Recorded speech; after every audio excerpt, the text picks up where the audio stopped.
តម្លៃអប់រំធំៗទាំង5នៃរឿងទុំទាវ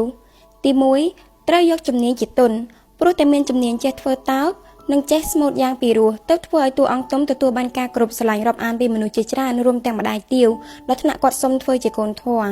មិនតែប៉ុណ្ណោះទុំថែមទាំងមានវាសនាខ្ពស់ដល់ថ្នាក់ស្ដេចហៅឲ្យចូលគាត់ថែមទៀតផងទី2កុំសម្រេចចិត្តដែលគ្មានការពិភាក្សា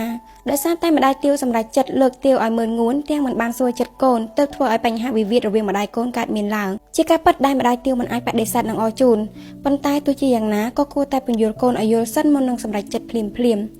ទី3រក្សាទំនុកចិត្តឲ្យបានមនុស្សរស់ពឹងពាក់គ្នាបានព្រោះតែទំនុកចិត្តតួអង្គម្ដាយទាវបានធ្វើឲ្យទាវបាត់បង់ទំនុកចិត្តលើគាត់ព្រោះតែការសម្រេចចិត្តជំនួសរីឯទុំនិងទាវធ្វើឲ្យម្ដាយទាវបាត់បង់ទំនុកចិត្តព្រោះតែការធ្វើខុសប្រពៃណីចិត្តដែលម្ដាយទាវធ្លាប់ស្រឡាញ់លើកដំកើងទុំជាកូនធម៌ត្រូវបានរលាយអស់ព្រោះតែការបំពានរបស់ទុំទី4រស់នៅត្រូវមានគុណធម៌តួអង្គស្ដេចនៅក្នុងរឿងនេះបានបង្ហាញឲ្យឃើញច្បាស់ថាធ្វើជាមនុស្សត្រូវមានគុណធម៌ទើបអាចកាន់កិច្ចការធំបានជាថ្នាក់ដឹកនាំជាស្ដេចដាច់ខាតមិនបំពានសិលធម៌មិនបំបាយបំបាក់អ្នកដទៃដើម្បីប្រយោជន៍ខ្លួនឯងឡើយទី5ចូលធ្វើសកម្មភាពប្រកបដោយសតិ